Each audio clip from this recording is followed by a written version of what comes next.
नमस्कार दोस्तों, आदिवासी अंचल को मुख्य धारा से जोड़ने के लिए रेलवे लाइनों का निर्माण कई जगहों पर किया जा रहा है। हमारे मध्य प्रदेश में भी कई महत्वपूर्ण रेलवे लाइनें महत्वपूर्ण आदिवासी अंचलों से होकर भविष्य में गुजरने वाली है।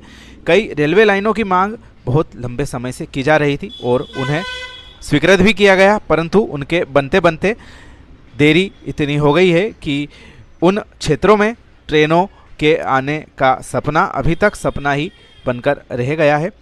बात करते हैं आज ऐसी एक प्रमुख रेलवे परियोजना छोटा उदयपुर धार 157 किलोमीटर रेलवे लाइन की। हम लंबे समय से इसकी अपडेट्स आप सभी को देते आ रहे हैं। वडोदरा मंडल पश्चिम रेलवे के द्वारा इसका निर्माण कार्य किया जा रहा है। गुजरात राज्य में इसका कार्य पूरा किया जा चुका है, वहीं मध्य प्रदेश राज्य में भी इसका कार्य अब गति पकड़ रहा है। पूर्व में अलीराजपुर, खंडाला और जोबट स्टेशन इसके बनकर तैयार हो चुके हैं। खंडाला से जोबट के बीच में विद्युतीकरण का कार्य भी कर लिया गया है। साथ ही प्रतापनगर से अलीराजपुर तक आने वाली ट्रेन का विस्तार जोबट तक करने के रेलवे बोर्ड के आदेश भी आ चुके हैं। उम्मीद की जा रही है कि इस वर्ष के अंत तक अथवा अगले वर्ष की शुरुआत में इस ट्रेन की शुरुआत जोबट तक हो जाएगी। वहीं जोबट से आगे डेकाकुंड और डेकाकुंड से आगे टांडा रोड के सेक्शन में कार्य की प्रगति चल रही है, जिसको कि अगले वर्ष पूरा किया जा सकता है। ऐसा जो रेलवे का परिपत्र आया था जिसमें सेक्शनों की प्रगति की जानकारी थी उसमें उल्लेख किया गया था। इसके आगे के हिस्से की बात करें तो डेकाकुंड से आगे टांडा रोड से आगे धार तक के लिए रेलवे ने करीब 2 वर्ष का समय अपने समय सीमा में बता रखा है, क्योंकि वहाँ घना जंगल स्थित है और दुर्गम क्षेत्र होने की वजह से वहाँ पर कार्य में थोड़ी गति कम हो जाएगी, ऐसा रेलवे का कहना है। और साथ ही जो वन भूमि अधिग्रहण का मसला था वह भी अभी हेडक्वार्टर में अटका हुआ है। अभी तक इसके लिए जो भूमि की मंजूरी है वह नहीं मिल पाई है, तो इसमें इस वजह से देरी भी लग सकती है। प्रमुख टेंडर टांडा रोड तक के हिस्से के लिए किए जा चुके हैं, जो कि अगले वर्ष तक पूरा किया जा सकता है।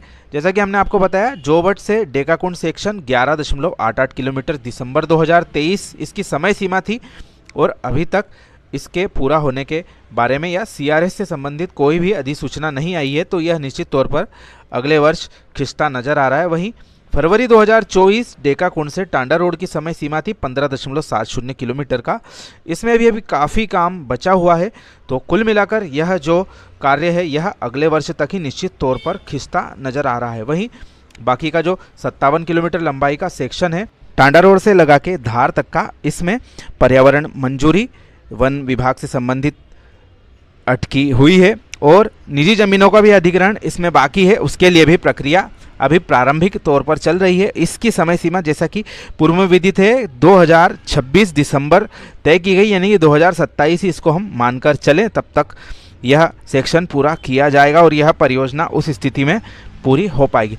बहरहाल रेलवे के द्वारा जो विभिन्न सेक्शन हैं उनमें कार्य अभी किया जा रहा है। टांडा रोड से आगे का जो 25 किलोमीटर लंबाई का सेक्शन है जामनिया स्टेशन तक का, इसके बीच में कुछ प्रमुख पुल पुलिया बनाने से संबंधित करीब 194.06 करोड़ की लागत के टेंडर निकाले गए हैं, जिन्हें पूरा करने की समय सीमा 18 महीने टेंडर में दी गई है। कि प्रमुख नदियों पर और जंगलों में जो ऊंचे नीचे सेक्शन है उनमें बनाए जाने हैं, जिसके बारे में हम आपसे चर्चा कर रहे हैं। बात करते हैं इन सेक्शन में बनाए जाने वाले पुलों के बारे में। तो जो हमारा टांडा रोड स्टेशन है इससे आगे किलोमीटर 103.334 पर करीब 91.5 लंबाई का उरी नदी पर ओपन कंपोजिट स्टील गर्डर वाला ब्रिज बनाया जाना है। वहीं इससे थोड़ा सा आगे सरकारी जमीन पर ही 45.70 मीटर का ओपन वेब गर्डर ब्रिज बनाया जाएगा। वहीं गोमुखी नदी पर किलोमीटर 108 पर तकरीबन 91 मीटर लंबाई वाला ओपन कंपोजिट स्टील गर्डर का ब्रिज बनाया जाएगा। इससे आगे के सेक्शन की बात करें तो कोदी स्टेशन से आगे जामली फॉरेस्ट का एरिया चालू हो जाता है। काफ़ी घना जंगल है, यहाँ पर नदियाँ तो नहीं है लेकिन ऊंचे नीचे पहाड़ जरूर हैं। यहाँ पर करीब 116.73 किलोमीटर पर करीब 30 मीटर लंबाई का ओपन स्टील गर्डर ब्रिज बनाया जाना है। वहीं 12 मीटर लंबाई का 117 किलोमीटर की दूरी पर पीएससी स्लेब गर्डर ब्रिज बनाया जाना है। वहीं 117.720 किलोमीटर पर करीब 182 मीटर लंबाई का ओपन वेब गर्डर वाला बड़ा ब्रिज बनाया जाना है। वहीं 122.70 किलोमीटर जो प्रमुख जंगल के बीच में से होकर गुजरने वाला है, इस पर 502 मीटर लंबाई का बड़ा ब्रिज बनाया जाएगा ओपन वेब गर्डर तकनीक के आधार पर। और आखिरी ब्रिज जो है वह जामनिया स्टेशन के पूर्व किलोमीटर 124 पर 12.20 मीटर का पीएससी स्लेब द्वारा ब्रिज बनाया जाएगा। हम इसके बारे में जो ब्रिज बनाए जाने हैं थोड़ी सी विशेषता आपके सबके सामने रखना चाहते हैं। कुछ इस तरह से जो पीएससी स्लेब के ब्रिज हैं वह बनाए जाते हैं।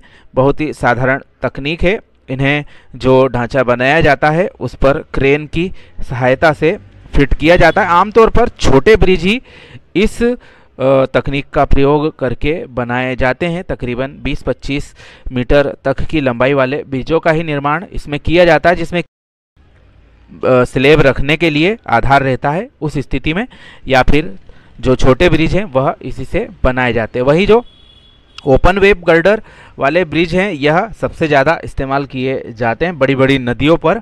इसी तकनीक का उपयोग करके ब्रिज बनाए जाते हैं। यह काफ़ी मजबूत होते हैं तथा इनकी जो उम्र रहती है वह भी सालों साल आंकी जाती है। वहीं कंपोजिट स्टील गर्डर ब्रिज जो है यह ज़्यादातर प्लेन एरियाज़ में इस्तेमाल किए जाते हैं। बहुत सारी जगहों पर इस तरह के ब्रिज आपने देखे होंगे। इनकी भी उम्र काफ़ी अच्छी रहती है।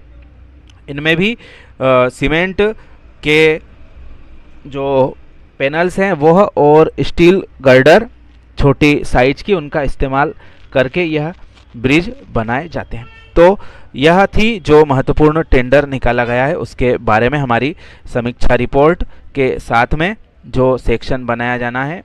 इसमें 194 करोड़ की लागत के यह कार्य किए जाने हैं। अभी जब तक कि भूमि अधिग्रहण से संबंधित मंजूरी नहीं मिल जाती है उस स्थिति में यह जो सेक्शन है टांडा रोड से आगे का जिसके बारे में हमने उल्लेख किया इसका कार्य शुरू नहीं हो पाएगा। लेकिन जो ब्रिज बनाकर रेलवे जो आगे की सोच रख रहा है यह सराहनीय है। और भी इस पूरे कार्य के बारे में रिपोर्ट हम आपको समय समय पर साझा करते रहेंगे। यह छोटी सी जानकारी आपको कैसी लगी कृपया कमेंट करके हमें ज़रूर बताएं। वीडियो पसंद आया हो तो अपने मित्रों के साथ में शेयर करना ना भूलें। आप सभी का धन्यवाद।